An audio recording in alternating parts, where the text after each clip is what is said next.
In 2022-23, pop star Taylor Swift played 149 concerts in 21 countries in her The Eras tour.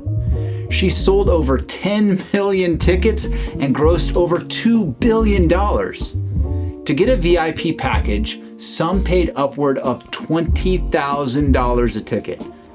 K-pop sensation BTS begins their 79 stadium tour in a month and might challenge the secondary market cost for a VIP ticket.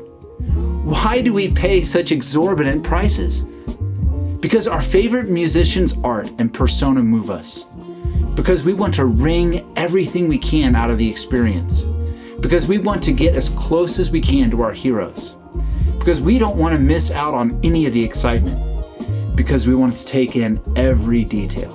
Hi, my name is John Beeson. Welcome to the Bee Hive. Maybe Taylor Swift or BTS isn't your jam, but I bet if you had the money, there would be a handful of artists or sports teams you would gladly pay big money to be able to watch.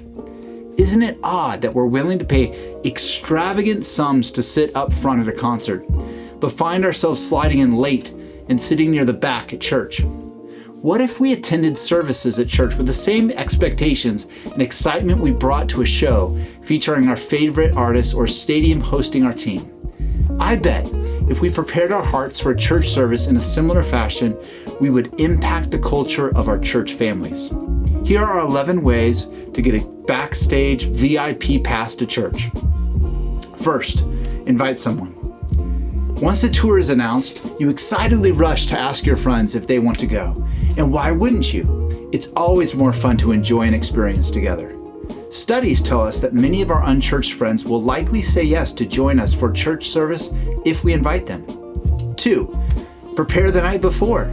The days leading up to the concert, you'll get pumped listening to the band's music. Before the big game, you watch highlight reels and study stats.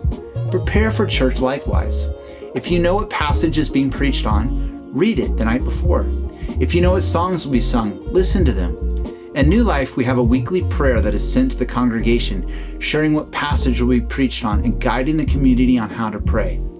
We share the worship set lists on social media. And of course, pray. Pray for your own heart and the hearts of others attending. 3, arrive early. When I took my son Soren to our first and only NFL game, we got to watch our two favorite teams, the Cardinals and the Chiefs, square off.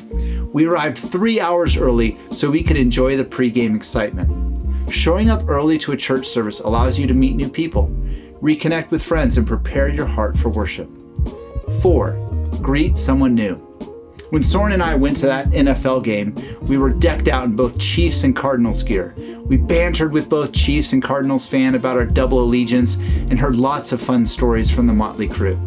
The fans amplified the enjoyment of our first experience. If you're intentional about meeting 2 new people every Sunday, you will bless them, and you will be able to meet 100 new people over a year. You can't help but feel more connected. 5, sit up front. With the game out of hand in the fourth quarter, Soren and I got a text from one of his friends that they were headed home and invited us to take their seats for the rest of the game. We jumped at the opportunity to head down from our nosebleed seats to the seats in the thick of the action. Even though backups were in, it was by far the best part of the game. We could hear the quarterback bellow the snap count and the smack of tackles. I recognize there may be reasons for not sitting up front in church. Maybe you have to leave early to serve in a ministry, or the music might be too loud near the speakers. But in general, you are more likely to be engaged in the sermon and drawn into worship. You will also bless your worship team and your pastor. 6, sing loud and proud. What's a concert without fans singing the #1 hit song at the top of their lungs? Or sports fans belting out Queen's "We Will Rock You"? Sing out of tune, mess up the words, but sing joyfully and sing loudly. 7, talk back to the preacher. You clap for your favorite artist, you high-five when your team scores, you participate. Different traditions have varied expectations of congregational response during a sermon, but in general, your pastor will love a few more amens. Let him know you agree with his sermon. A verbal amen expresses publicly that God is moving in your heart. Your pastor will be blessed, and you likely will be a little bit more invested. Number 8, thank your pastor. Angel and I love going to off-Broadway shows here in Tucson. Crowds linger afterward to express their gratitude to the actors. Linger a few extra moments after the sermon and share a meaningful word of appreciation for a conviction that God brought you to your heart through the sermon, or a place where your eyes were open to the truth. Gift your pastor with these expressions of gratitude. It will also cause you to reflect upon how God might use this sermon to change you. And remember to thank the worship team for choosing a song that was impactful to you or for a prayer they offered. 9. Serve. All right, there isn't a tie-in necessarily to a concert or a game here, but we weren't made just to receive. Take ownership of the work God is doing through your church. Consider how God has gifted you to strengthen your church family.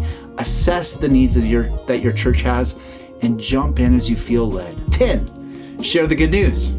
Now, if you went to Taylor Swift's concert and you took a selfie with her, you would probably proudly blast it out to all your friends and share it on social media, wouldn't you? If we're that excited about our favorite artist, how much more excited should we be to share about Jesus?